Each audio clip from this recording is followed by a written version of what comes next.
जैसा कर्म हम करेंगे हमें देख कर और करेंगे। कर्म हमारे श्रेष्ठ बनेंगे जब हम खुद पर गौर करेंगे। कर्म हमारे श्रेष्ठ बनेंगे जब हम खुद पर गौर करेंगे। जैसा कर्म हम करेंगे हमें देख कर और करेंगे। जैसा कर्म हम करेंगे हमें देख कर और करेंगे। कर्म हमारे श्रेष्ठ बनेंगे जब हम खुद पर गौर करेंगे। कर्म हमारे श्रेष्ठ बनेंगे जब हम खुद पर गौर करेंगे। जैसा कर्म हम करेंगे हमें देख कर और करेंगे। हमें देख कर और करेंगे। हमें देख कर और करेंगे। हमें देख कर और करेंगे। हमें देख कर और करेंगे। ओम शांति। आज थोड़ा योग से शुरू करेंगे, है ना। गीत तो सुना सबने। वैसे तो गीत इतना अच्छा है कि गीत के बाद क्लास की भी ज़रूरत नहीं है। गीत बिल्कुल ज्ञान का निचोड़ वाला गीत है। और थोड़ा योग करेंगे फिर क्लास शुरू करेंगे। चलिए।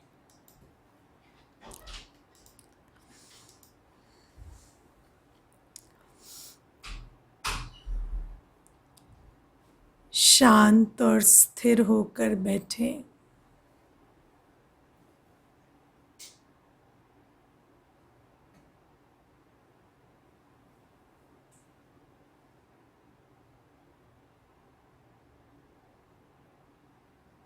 अपना ध्यान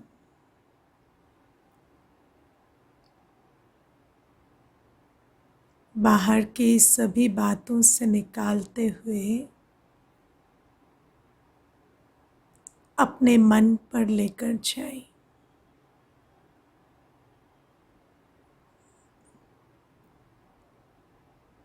अपने मन को देखें।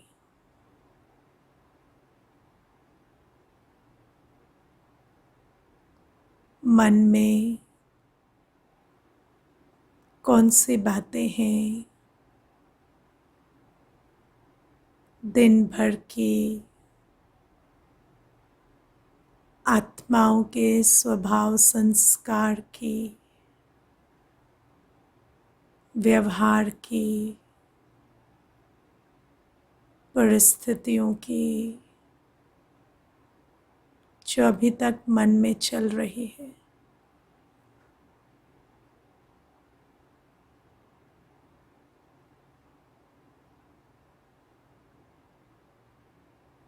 इस स्मृति में आए कि मन इन इंद्रियों से जुड़ा हुआ है, इसलिए मन में ये बातें चलती ही रहती हैं।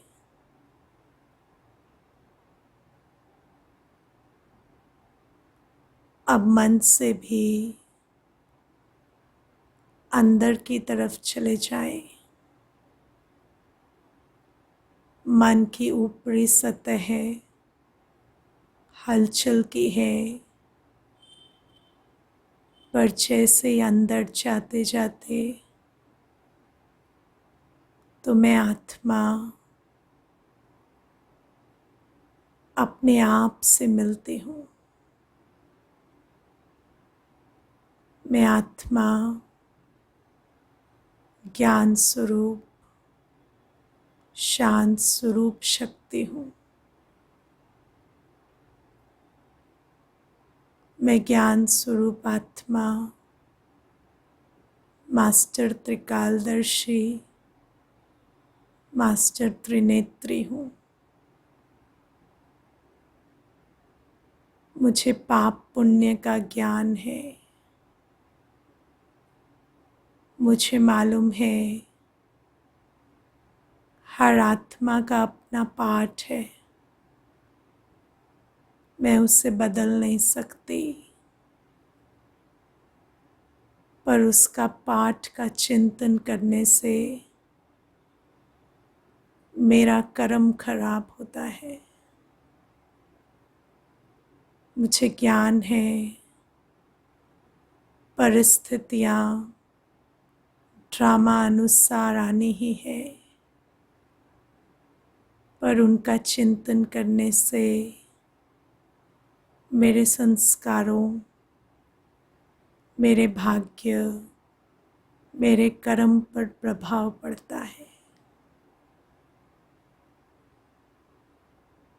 मैं आत्मा इस ज्ञान स्वरूप अवस्था से बिल्कुल शांत हूँ। मुझे ड्रामा की नोंद, पाठ की नोंद सब स्मृति में है। मैं आत्मा स्वमान में स्थित हो जाती हूँ। मैं अचल अडोल आत्मा हूँ। ज्ञान स्वरूप अवस्था में मैं आत्मा बिल्कुल अचल अडोल हूँ। मेरा मन भी धीरे धीरे शांत होता जा रहा है।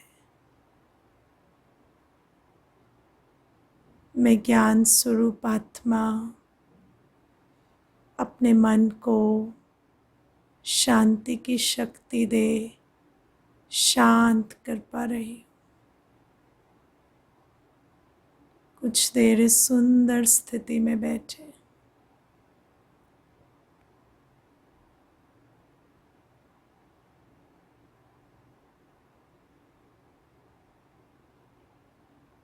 आज बाबा ने मुरली में हमें स्मृति दिलाई कि हर आत्मा का अपना पार्ट है ना। एक कहावत है, you can not change anybody's karmic story by thinking about it, but in an attempt to do so you can mess up with your own. तो अगर हम किसी के कर्मों की गति, किसी के स्वभाव संस्कार, किसी की ड्रामा की स्क्रिप्ट का चिंतन करते हैं तो हम उसे तो नहीं बदल सकते, लेकिन ऐसा करते हुए हम अपने कर्मों और अपने संस्कारों को ज़रूर प्रभावित कर लेते हैं। और बाबा हमें रोज़ ये याद दिलाते हैं कि ड्रामा भी प्रीफिक्स्ड है, हर एक का पाठ भी प्रीफिक्स्ड है। इसीलिए किसी के भी पाठ का चिंतन, किसी के भी स्वभाव संस्कार का चिंतन हमें करने की आवश्यकता नहीं है, क्योंकि जिस बात का हम चिंतन करते हैं वो बात हमारे चित्त पर रहती है और उसका असर हमारे संस्कारों पर, हमारे कर्म पर और हमारे भाग्य पर होता है। तो ये एक ध्यान देने की बात है कि हम किसी के पाठ, किसी के स्वभाव संस्कार का चिंतन ना करें। हमारे आसपास बहुत सारी आत्माएं हैं और उन आत्माओं के साथ हमारा देहाभिमान का संबंध भी है। देहाभिमान का संबंध से मेरा मतलब है मैंपन और मेरापन जुड़ा हुआ है ना। ये मेरा है, ये मेरा है। लेकिन बाबा ने हमें ज्ञान दिया है आत्म अभिमानी बनो। हर आत्मा अलग अलग है, हर एक का पार्ट अलग है, हर एक की डेस्टिनी अलग है और तुम्हारा पार्ट और उनका पार्ट मिल नहीं सकता। और बाबा ने आज हमें एक बात कही, साक्षी होकर पार्ट बजाओ। हर आत्मा का पार्ट साक्षी होकर देखो और पार्ट बजाओ। कई बार हम जब ये शब्द सुनते हैं साक्षी होकर देखना, तो हमारे अंदर ये संकल्प आता है कि शायद हमें किसी को कुछ कहना नहीं है या किसी की परवाह नहीं करनी है या किसी के लिए कुछ करना नहीं है। लेकिन बाबा ऐसा नहीं कहते। साक्षी होना माना इमोशनल ना होना। साक्षी होना मतलब इमोशनल ना होना। और इमोशनल हम तब होते हैं जब हम ज्ञान स्वरूप नहीं रहते। जब हम ज्ञान स्वरूप रहते हैं तो हम इमोशनल नहीं होते। बाबा हमेशा कहते हैं don't be sensitive, B sensible. तो इमोशनल या सेंसिटिव होने की आवश्यकता नहीं है। कोई आत्मा आपके आसपास है। कल हम डिजिटल वेलनेस पर भी सेशन सुनेंगे।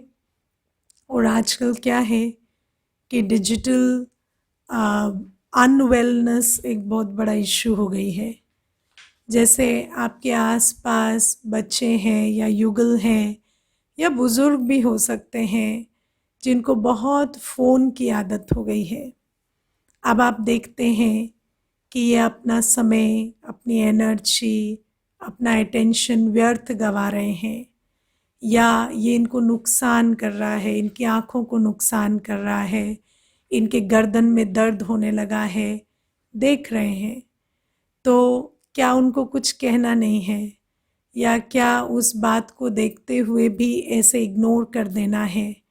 नहीं, बाबा कहते ये भी तो ड्रामा की सीन है ना, कि वो आपके सामने है। तो वो भी तो डेस्टिनी का हिस्सा है कि वो आपके इर्द गिर्द या आपके सामने है। तो आपको अपना रोल निभाना है।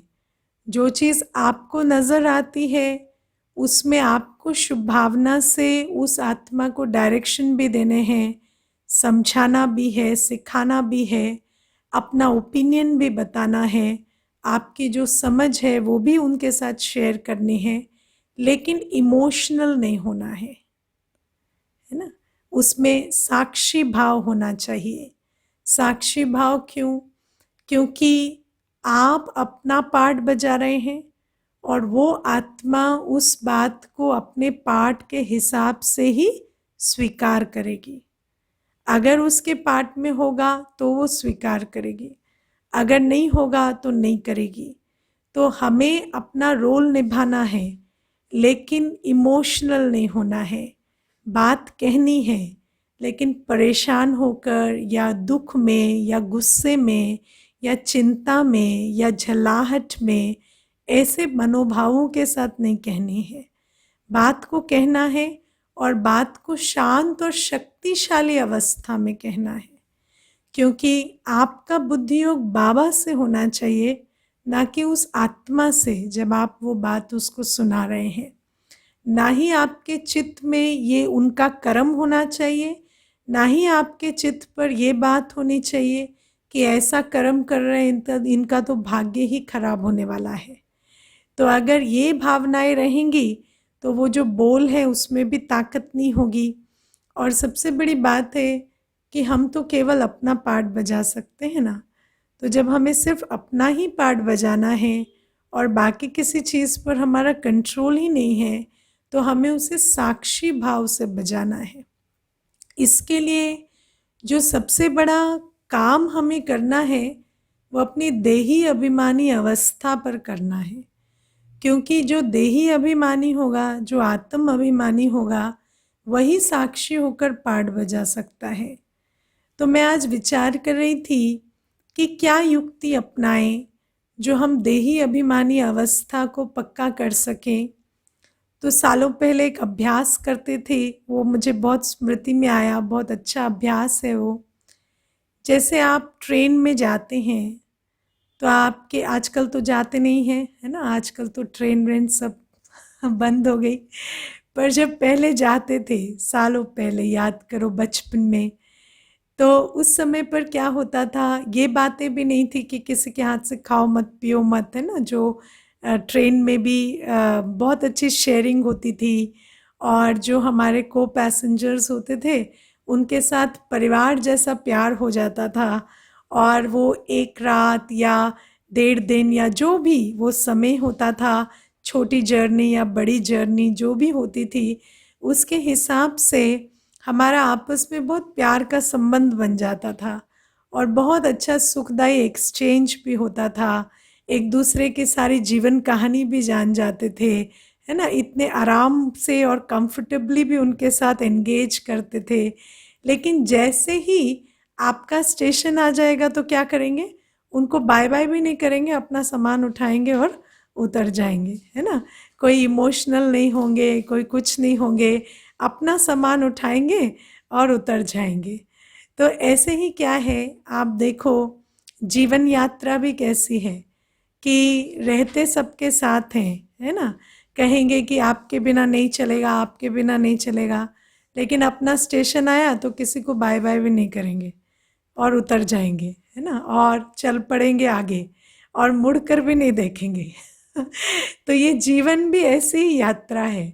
भले ही हम इस भ्रम में रहते, ये मेरा है, ये मेरा है, लेकिन वास्तव में हम सब अपने अपने स्टेशन के राही हैं और हम सब अपने अपने स्टेशन की तरफ ही जा रहे हैं और आसपास जो भी हैं सिर्फ को पैसेंजर हैं, है ना। तो अगर आप ये को पैसेंजर वाली वृत्ति रखेंगे कि ये जो हमारे आसपास हैं ये हमारे को पैसेंजर हैं, तो हमें जर्नी इकट्ठी करनी है, तो सहयोग साथ सब कुछ एक दूसरे को देना है, शेयरिंग केयरिंग सब होनी है।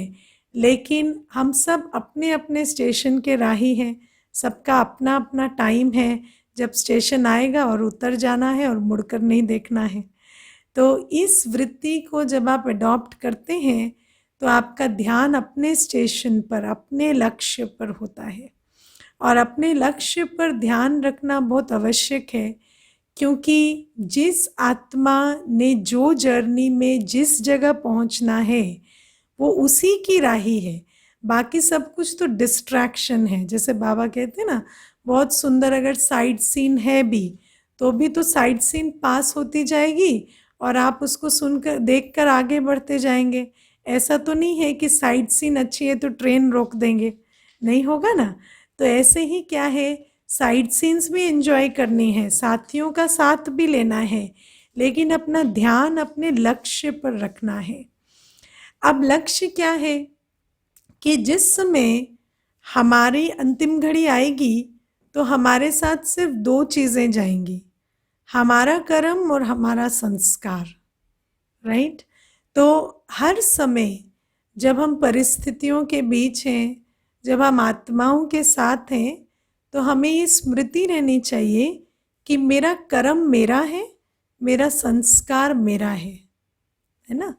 मेरा पुण्य का और पाप का खाता मेरे साथ जाएगा। मैं जो पाप या पुण्य कर्म करूँगी वो मेरे साथ जाएगा, चाहे वो पाप या पुण्य मैंने कितना ही इमोशनल होकर किया हो, चाहे मैंने वो पाप या पुण्य किसी के भय में किया हो, किसी के प्रभाव में किया हो, किसी से डर कर किया हो या किसी से आकर्षित होकर किया हो, लेकिन वो पाप और पुण्य का खाता मेरा अपना बनता है। इसीलिए इस बात का बहुत ध्यान रखना है। आज बाबा ने एक जो बहुत इम्पॉर्टेंट बात हमें कही वो ये है, एक गिरे तो उसके साथ दूसरे को नहीं गिरना है। एक गिरे तो उसके साथ दूसरे को नहीं गिरना है, क्योंकि आप गिरेंगे तो चोट आपको लगेगी, वो गिरेंगे तो चोट उनको लगेगी। हर आत्मा अपने कर्म और अपने भाग्य के लिए जिम्मेवार है। इसीलिए किसी का जॉइंट अकाउंट नहीं है, किसी का कर्मों का जॉइंट अकाउंट किसी के साथ नहीं है। हाँ, जब मैं ज्ञान में आई तो मैं ऐसा समझती थी कि युगलों का जॉइंट अकाउंट होता है कर्म का, है ना। क्योंकि भक्ति में तो यही कहते हैं ना कि पत्नी पुण्य करेगी तो पति को उसका फल मिल जाएगा। इसीलिए तो भक्ति में बहुत आउटसोर्सिंग ऑफ पुण्य कर्म होता है। आउटसोर्सिंग ऑफ पुण्य कर्म मतलब पत्नी को मंदिर भेज दो, वो पूजा करेगी, सारे परिवार का पुण्य आ जाएगा, तो किसी और को जाने की क्या ज़रूरत है। तो ये जो आउटसोर्सिंग है ये बहुत होती है भक्ति में। तो मैं भी ऐसा समझती थी कि हाँ, पुण्य और पाप का जो खाता है वो जॉइंट अकाउंट है। तो पहले अपने परिवार के साथ चलता है, माता पिता भाई बहन के साथ, उसके बाद जब शादी हो जाती है तो फिर युगल के साथ पाप पुण्य का जॉइंट अकाउंट हो जाता है। और तो मुझे ऐसा लगता था संतोष जी अमृत वेला कर तो रहे हैं, तो मुझे क्या ज़रूरत है ना, अपना दोनों का हो जा रहा है, इकट्ठा जॉइंट अकाउंट ही तो है। तो फिर धीरे धीरे मुझे ये बात ज्ञान में समझ आई कि जॉइंट अकाउंट नहीं है, सबका इंडिविजुअल अकाउंट है। तो मुझे तो बड़ा सदमा हो गया, है ना, और मुझे लगा ये तो गलत बात है, अभी ये जॉइंट अकाउंट नहीं है, इतने सालों से सुनते रहे ये तो जॉइंट अकाउंट है, अभी ये अलग अलग है। तो अभी ये अलग अलग है तो बड़ी मुसीबत है, क्योंकि अपना अपना तपस्या खुद करनी है, अपना सब कुछ खुद करना है। तो फिर मुझे आया कि ये तो ठीक बात नहीं है, घर का काम भी मैं करूं, ऑफिस भी मैं जाऊं, और उसके बाद पुण्य का अकाउंट भी मेरे को अलग से इकट्ठा करना है ना। तो फिर सारा डिवीजन प्रॉपर होना चाहिए, क्योंकि मुझे टाइम नहीं हो रहा है या मैं थक जा रही हूँ। लेकिन फिर मुझे ये भी समझ में आया कि नहीं, आपको अपना पुण्य का अकाउंट ठीक करना है गिवन योर लिमिटेशंस, है ना। आपकी जो कर्म की गति है उसके हिसाब से सामने वाले से यदि आपका फिजिकल लेबर ज़्यादा भी है तो भी आपको अपना पुण्य का अकाउंट खुद ही ठीक करना है। ऐसा नहीं भाई मैं खाना बनाती हूँ तो मैं अमृत वेला नहीं करूँगी और आप खाना नहीं बनाते तो आप अमृत वेला कर लो, तो ऐसे नहीं चलेगा, है ना। तो फिर मुझे रियली मैं आपको अपना अनुभव बताती हूँ, मुझे ये बात समझने में, स्वीकारने में वो बहुत मेहनत लगी थी कि ये जॉइंट अकाउंट नहीं है, ये अलग अलग है।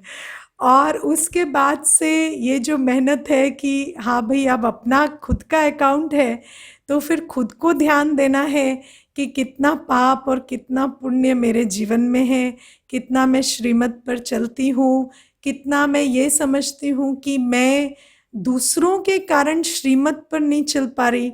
तो अगर मैं दूसरे के कारण नहीं चल पा रही तो वो मेरे अपने मोह के कारण है ना। और अगर मेरे अंदर मोह है तो वो मोह मुझे पुण्य कर्म करने नहीं देगा। अगर मेरे अंदर लोभ है तो धन की खींच मुझे पुण्य कर्म नहीं करने देगी, मुझे श्रीमत पर नहीं चलने देगी, मेरा टाइम एनर्जी उस तरफ लगाएगी। तो मुझे अपनी वृत्तियों, अपने विकारों पर ध्यान देना है, मुझे उस पे काम करना है। और मैं किसी को ये नहीं कह सकती कि इनके कारण या इस परिस्थिति के कारण या इस फाइनेंशियल सिचुएशन के कारण मैं पुण्य कर्म नहीं कर पा रही, तो वो नहीं चलता, it doesn't work like that. तो जो आज बाबा ने कहा ना कि ये नहीं कह सकते कि इनके कारण हम गिर गए, है ना, या इनके कारण ये नहीं हो पाया। तो पाप पुण्य तो दोनों है ना, जो करना चाहिए वो नहीं करना और जो नहीं करना चाहिए वो करना। तो कोई आपको जो नहीं करना चाहिए उसके लिए फोर्स नहीं कर सकता, है ना। आप भेड़ बकरी थोड़ी हो, बाबा कहता है ना तुम भेड़ बकरी तो नहीं हो। बाबा मुरली में कहता है ना, क्यों कहता है कि भेड़ बकरी तो नहीं हो कि किसी ने पुश करके तुमसे कोई कर्म करा दिया। तो बाबा कहते तुम एक आत्मा हो, तुम्हारे पास बुद्धि है, परख शक्ति है, निर्णय शक्ति है, तो तुम्हें कोई फोर्स कर कर तो वो नहीं करा सकता जो तुम्हें नहीं करना। वो श्रीमत के जो बात विरुद्ध है वो तुम्हें नहीं करनी है, और कोई तुम्हें रोक भी नहीं सकता। जो तुम्हारे पुण्य के खाते में कमाई करने की बात है उस कमाई को करने से तुम्हें कोई रोक भी नहीं सकता, क्योंकि वो तुम्हारा अपना कर्म है और तुम्हें उस पर ध्यान देना है। तो बाबा ने हमें बहुत क्लैरिटी दी है, एक आत्माभिमानी बनो। दूसरा, इस बात को समझो हर एक का अपना पार्ट है, किसी का पार्ट किसी से मिल नहीं सकता। तीसरा, साक्षी रहो, कोई दुखी है तो हमें दुखी नहीं होना है, वो दुखी है वो उसका कर्म है, हम दुखी होंगे वो हमारा कर्म बनेगा। वो नाराज है वो उसका कर्म है, हम उसकी नाराजगी से नाराज होंगे तो वो हमारा कर्म बनेगा, है ना। तो ये हमें समझ जाना है कि एक का स्पिलओवर इफेक्ट दूसरे पे नहीं आना चाहिए, क्योंकि साक्षी भाव नहीं होगा तो एक की स्थिति दूसरे की स्थिति बनती है, और वो जो मेरी स्थिति बनेगी वो मेरे खाते में जमा होगी, वो मेरा संस्कार बनेगा, उसके आधार से जो मैं कर्म करूँगी वो मेरा कर्म बनेगा। तो इसीलिए जॉइंट अकाउंट तो कोई नहीं है, है ना। चाहे वो पति हो, चाहे बच्चा हो, चाहे पत्नी हो, चाहे माता हो, चाहे पिता हो, कोई जॉइंट अकाउंट नहीं है, क्योंकि वास्तव में कोई युगल या बच्चा या माता पिता ही नहीं है। सब कौन है? को ट्रैवलर्स है, को पैसेंजर्स हैं। ये तो एक भ्रम है जो हम पाल कर बैठे हैं। तो बाबा हमें कहते कि ये पाप पुण्य की गति को समझो, और किसी के गिरने से हम गिर जाएं, किसी के रोकने से हम रुक जाएं, ऐसा कर्म हमें नहीं करना है। और हम कब करते हैं ऐसा? जब हम इमोशनल होते हैं और जब हम साक्षी होते हैं। साक्षी कब होते हैं? जो योग में अभ्यास कराया ना, नॉलेजफुल की सीट पर सेट। जो अपनी सीट पर सेट होता है वो साक्षी होता है। तो नॉलेजफुल अवस्था की सीट पर सेट हो जाना है, साक्षी भाव से इस पूरे खेल को देखना है। हर आत्मा अलग है, उसका पार्ट अलग है, वो को ट्रैवलर से ज़्यादा कुछ भी नहीं है, और हमें उनके संदर्भ में अपना पार्ट बजाना है, लेकिन साक्ष्य होकर, डिस्पैशनेट होकर, नॉट इमोशनल होकर, सेंसिटिव नहीं, सेंसिबल होकर, और दूसरे के कर्म से हमें प्रभावित नहीं होना है। हम लोग, आप देखो, भक्ति काल में भी वाल्मीकि देव जी की कहानी सुनते थे, है ना? क्या सुनते थे उसमें? कि वो डाकू थे और उनको एक बार नारद जी मिले। तो नारद जी ने उनको पूछा कि आप ये डकैती, चोरी क्यों करते हो? तो बोले, मैं पत्नी के लिए, बच्चों के लिए करता हूँ। तो नारद जी ने कहा, तो क्या वो आपके इस पाप में भागीदार हैं? तो वाल्मीकि जी ने कहा, जी क्यों नहीं है, क्योंकि उन्हीं के लिए करता हूँ। तो फिर नारद जी ने कहा, नहीं, मैं नहीं समझता कि आपकी पत्नी और बच्चे इस बात के लिए राज़ी होंगे कि वो आपके पाप के खाते के भागीदार हैं। तो मुझे बांध कर चले जाओ और उनको पूछ कर आओ। तो वाल्मीकि देव जी जब घर गए और उन्होंने पूछा एक एक बच्चे से, पत्नी से, तो वो तो साफ मुकर गए कि भाई आपकी जिम्मेवारी है हमें खाना खिलाना, हमारा भरण पोषण करना, आप कैसे करते हो उससे हमारा कोई लेना देना नहीं है। तो आप अगर डकैती करके करते हो तो वह आपका कर्म है, हमारा कर्म कैसे हो गया? तो उन्होंने तो एकदम से पल्ला झाड़ दिया। तो जब ऐसा कर दिया तो वाल्मीकि जी को अक्ल आई कि भाई मैं क्या कर रहा था, मैं तो सोच रहा था कि इनके चक्कर में मैं कर रहा हूँ, लेकिन ये तो मेरे पाप के भागीदार नहीं है, तो मैं ये पाप कर ही क्यों रहा हूँ, है ना? तभी तो वो तपस्या में बैठ गए और कहते हैं कि उनके चारों तरफ वो एंट के टीले बन गए, इतनी तपस्या की, और फिर बाद में रामायण लिखी। तो ये बात भक्ति में भी आती है कि कोई किसी के पाप और पुण्य में भागीदार नहीं है। तो बाबा भी हमें कहते कि कोई गिरता है, शौक से गिरे, आप उसे बचाने की कोशिश करो, लेकिन कब तक बचाओ? जब तक वो तुम्हें ना खींचे, है ना? और अगर तुम्हें खींचता है, आप देखो कोई पानी में डूबता है तो उसको हाथ देते हैं, लेकिन हाथ कब तक देते हैं? जब तक वो हमें ना खींचने लगे। अगर आपको खींचने लगता है तो आप हाथ छोड़ देते हैं, है ना? तो ऐसे ही बाबा कहते कि हर एक की मदद करो, हर एक को सहयोग दो, लेकिन कहाँ तक? जब तक तुम्हारी अवस्था, तुम्हारे कर्म पर असर नहीं आ रहा है। और जहाँ अपना कर्म, अपनी अवस्था बिगड़ रही है तो उस पर ध्यान दो और उसके बाद मदद करो। पहले अपना ध्यान और उसके बाद दूसरा काम, है ना? तो ये जो पाप और पुण्य की गति है, इसको हमें समझना है।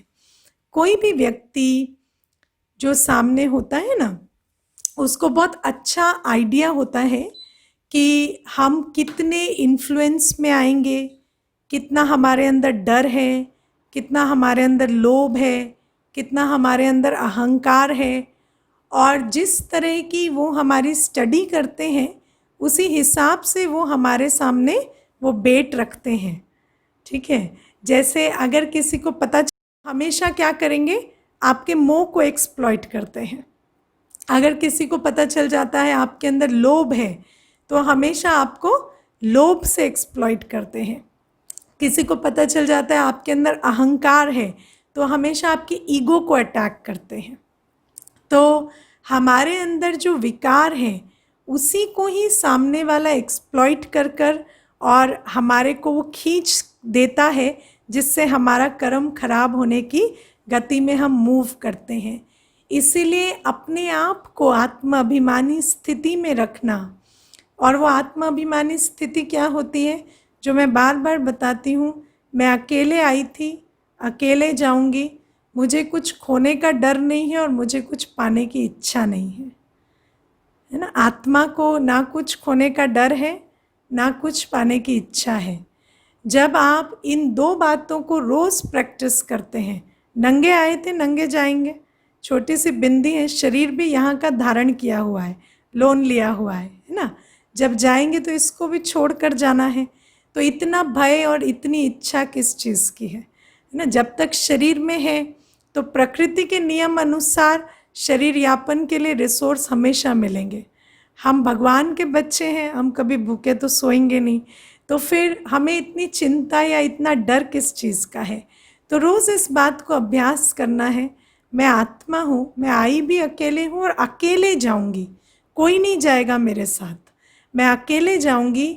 और जिस समय मैं जाऊँगी केवल मेरा कर्म और मेरा संस्कार मेरे साथ जाएगा। इसीलिए ना मुझे कोई डर है, ना मुझे कोई इच्छा है जिसके लिए मैं कॉम्प्रोमाइज़ करने वाली हूँ या जिसके लिए मैं ओवरस्टेप करके अपना कर्म विक्रम बनाने वाली हूँ।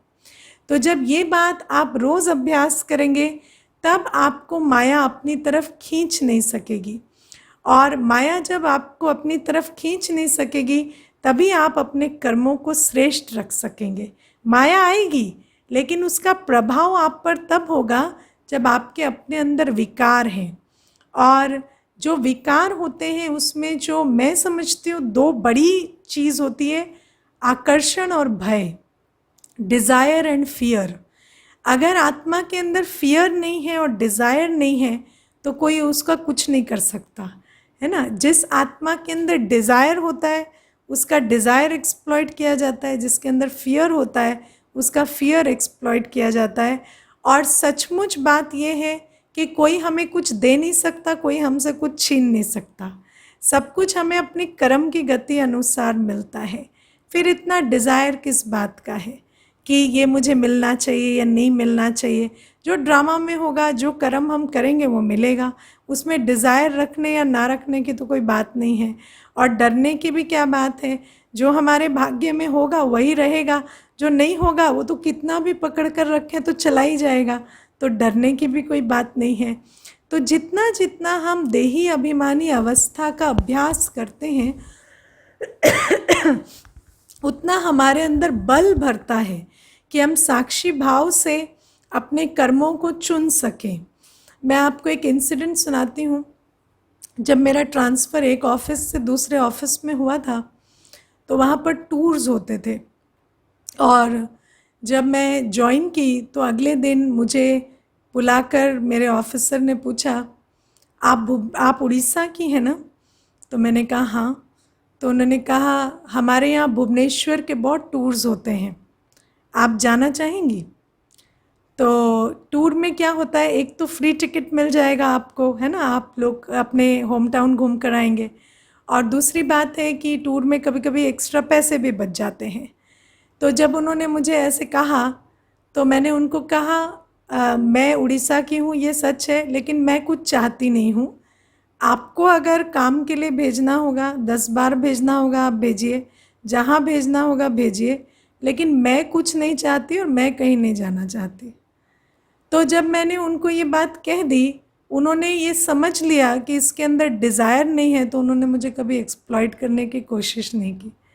और मैंने अपने इस कार्यकाल में ये बहुत देखा कि जिनके अंदर घूमने फिरने की इच्छा थी उनके ऊपर बहुत अनड्यू प्रेशर भी डाला जाता था, और उनको उसके लिए बहुत सारे कॉम्प्रोमाइज़ेस भी करने पड़ते थे। तो ये जो बातें हैं, जब एक बहुत अच्छी कहावत है, if you don't have a price you can't be bought. तो हर व्यक्ति अपनी प्राइस तय करता है। एक बार मैं अपने कुलीग्स के साथ बैठी थी, तो मेरे एक कुलीग थे, तो उन्होंने मुझे कहा कि मुझे कोई ब्राइब ऑफ़र कर रहा था। तो मैंने उनको कहा कि तो आपने ली? तो कहते हैं कि नहीं। तो मैंने कहा क्यों, आप ऑनेस्ट हैं? तो मुझे कहते नहीं, प्राइस बहुत लो थी, तो इतने में मैं नहीं बिकूँगा। तो मैंने कहा कितने में बिकेंगे? तो उन्होंने अपना एक रेट बताया, है ना, he told me a certain amount कि इतना होगा तो मैं बिकूंगा. तो मैंने कहा now you just created your destiny, so somebody will come and offer you that and then you will be sold. तो पता नहीं उस मोमेंट में क्या हुआ, तो कहते हैं कि आप ऐसे क्यों कह रहे हो. तो मैंने कहा नहीं, जिस समय हम अपनी प्राइस तय कर देते हैं ना, उस समय हम अपना भाग्य भी बना देते हैं कि ये होगा तो मैं बिकूंगा और वो खरीदार भी आएगा और आपको बेचना पड़ेगा, है ना. इसीलिए ये जो डेस्टिनी होती है ये हम खुद तय करते हैं, और इसीलिए हर आत्मा को ये सुनिश्चित करना होता है अपने साथ, अपने कॉन्शियस के साथ, कि कम व्हाट में मुझे अपने वैल्यूज़ के साथ, अपने वर्च्यूज़ के साथ कॉम्प्रोमाइज़ नहीं करना है. कोई भी बात हो जाए, जो बाबा कहते हैं ना, धरत पर ये धर्म न छोड़िए. धरत पर ये धर्म न छोड़िए माना अगर सर धड़ से भी अलग हो जाए तो भी अपने धर्म से नहीं हटना है. मुझे पवित्रता को, अपनी शांति को, अपने प्रेम को, अपनी उस अवस्था को, दिव्यता को, मीठेपन को किसी भी हालत में नहीं छोड़ना है. चाहे सर धड़ से अलग हो जाए, मुझे अपने स्वधर्म से नहीं हटना है. अगर आप अपने अंदर इतना पक्का कर लेंगे तो माया भी आपके सामने नतमस्तक हो जाएगी. लेकिन अगर आप कहेंगे अपने अंदर अंदर, ये सब हम अपने अंदर रचना करते हैं. बाबा कहते हैं ना, तुम रचयिता हो. तो हम सचमुच रचयिता हैं. हम बैठते हैं और अपने अंदर संकल्प करते हैं. आप देखिए कि ये होगा तो कोई बात नहीं, लेकिन अगर ये हो जाएगा तो क्या करेंगे, है ना. अगर ये हो गया फिर तो बड़ी बात हो जाएगी, फिर तो मुश्किल हो जाएगी, फिर तो हमें ये कर्म करना ही पड़ेगा. तो आपने अपनी डेस्टिनी को खुद ही तय किया है. तो बाबा इसीलिए कहते हैं कि धरत पर ये धर्म ना छोड़िए. आप अपने लिए खुद तैयार करिए कि कुछ भी हो जाए, मुझे किसी भी हालत में अपने स्वधर्म, अपनी श्रीमत, बाबा की श्रीमत, अपनी मर्यादाओं की लकीर के बाहर कदम नहीं रखना है, कुछ भी हो जाए. और जब आप इस धारणा को अपने अंदर रखेंगे तो प्रकृति भी आपका साथ देगी. तो बाबा कहते, जब पाप या पुण्य तुम्हारे साथ जाएगा तो तुम्हें ये पता होना चाहिए कि पाप और पुण्य की चॉइस कंप्लीटली तुम्हारी है. कोई तुम्हें फोर्स नहीं कर सकता, कोई तुम्हें लुभा नहीं सकता, कोई तुम्हें डरा नहीं सकता. तुम भेड़ बकरी नहीं हो. बाबा हमें कई बार मुरली में कहता है, तुम भेड़ बकरी नहीं हो कि तुम्हें कोई डरा देगा या तुम्हें कोई लुभा देगा या तुम्हें कोई रिझा देगा. ऐसा कुछ भी नहीं है. और तुम अपने स्वमान में स्थित रहो. बाबा सर्वशक्तिवान तुम्हारे साथ है. और ध्यान दो कि किसी के लिए भी, किसी के दबाव में, किसी के प्रभाव में मुझे अपना कर्म खराब नहीं करना है. मैं ऐसे बहुत लोगों को जानती हूँ जिन्होंने किसी दबाव या प्रभाव में आकर अपना कर्म खराब किया है और फिर उसका भुगतान भी बहुत किया है. जैसे आपको बॉस फोर्स करता है कोई गलत काम करने के लिए, या आपको फैमिली की तरफ से प्रेशर होता है, या आप इन्फ्लुएंस्ड हो जाते हैं, है ना. किसी की देह से प्रभावित हो गए, किसी की सुंदरता से प्रभावित हो गए, किसी की और चीज़ में आकर्षित हो गए और उसके प्रभाव में आपने कोई कर्म कर दिया, लेकिन उसका भुगतान तो खुद ही करना पड़ता है. और मैंने बहुत समय ये भी देखा कि दबाव या प्रभाव तो एक अलग चीज़ है, लेकिन कई बार मात्र आलस्य, है ना. जैसे कई बार हम एक टीम का हिस्सा हैं, अब वो हमारे अंदर ये बात नहीं है कि मुझे ज़िम्मेवार रहना है, या मैं अगर साइन कर रहा हूँ तो मुझे उस पर ध्यान देना है. और कई बार हम कहते हैं ये काम कर तो रहे हैं तो मैं सिर्फ साइन कर दूँ, लेकिन काम करने वाला नहीं फंसता, साइन करने वाला फंस जाता है ना. तो वो क्यों हो जाता है? आलस के कारण. तो हमारे अंदर कोई भी विकार होगा, ऐसा नहीं है कि भय बड़ा विकार है, आलस छोटा विकार है. आलस भी हमें बहुत मुश्किल में डाल देता है. इसीलिए बाबा कहते अपने पार्ट को ठीक से समझो. अगर तुम्हारा पार्ट डायरेक्शन लेने का है तो उस पार्ट में हाँ जी कैसे बजाना है और किस तरह से अपने कर्म का भी ध्यान रखना है और डायरेक्शन लेते हुए संबंध को भी ठीक रखना है, उसका ध्यान रखो। अगर तुम्हारा पार्ट लीडर का है तो उस लीडरशिप में तुम एक्सप्लॉइट ना करो अपनी पावर को। और दूसरा है कि तुम आलस के भी प्रभाव में ना हो, और जो तुम्हारी जिम्मेवारी है उस पर तुम्हारी नज़र रहे, उसका भी ध्यान रखो। तो हर चीज़ का बैलेंस जब आता है तभी हमारा कर्म जो है वो श्रेष्ठ रह पाता है। तो बाबा हमें आत्म अभिमानी स्थिति माना बिल्कुल अपनी अंतर जो कोर में स्थित होना है ना, कोई विकारों की इधर उधर की हलचल में बहना नहीं। तो वो आत्म अभिमानी स्थिति जब होती है तभी हम साक्षी भाव रख पाते हैं।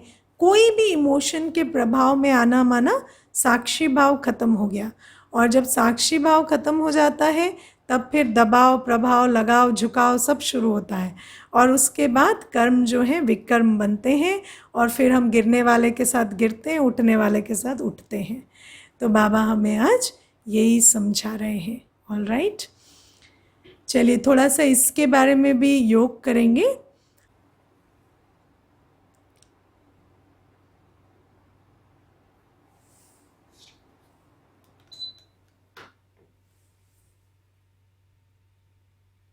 अपना ध्यान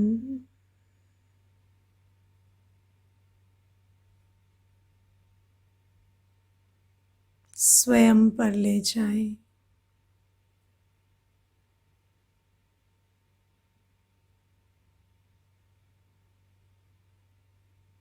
मैं आत्मा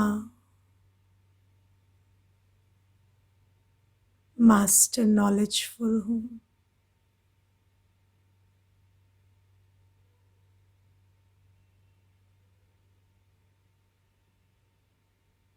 मुझे पाप और पुण्य का ज्ञान है।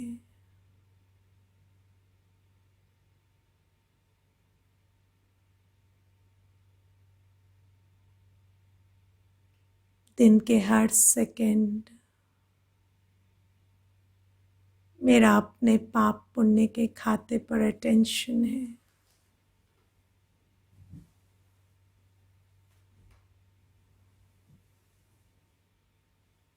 मैं अंतर्मुखता में स्थित होकर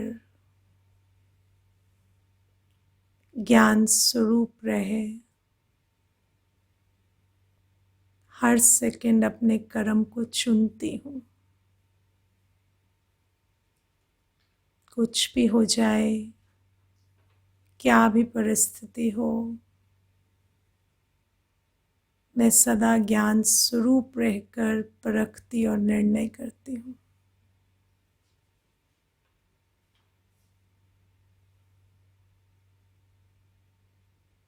सृष्टि का चक्र पूरा होने आया है। मुझे वापस जाना है और वापस आना है।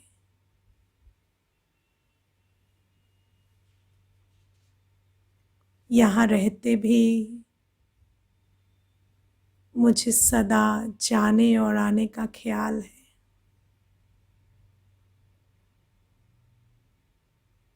मैं आकर्षण और भय से परे रहे सदा अपने कर्मों को श्रेष्ठ कर्म बनाती हूँ।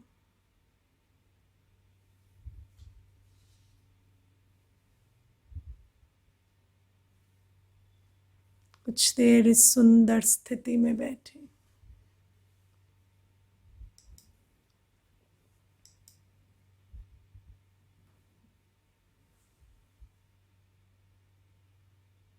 ओम शांति।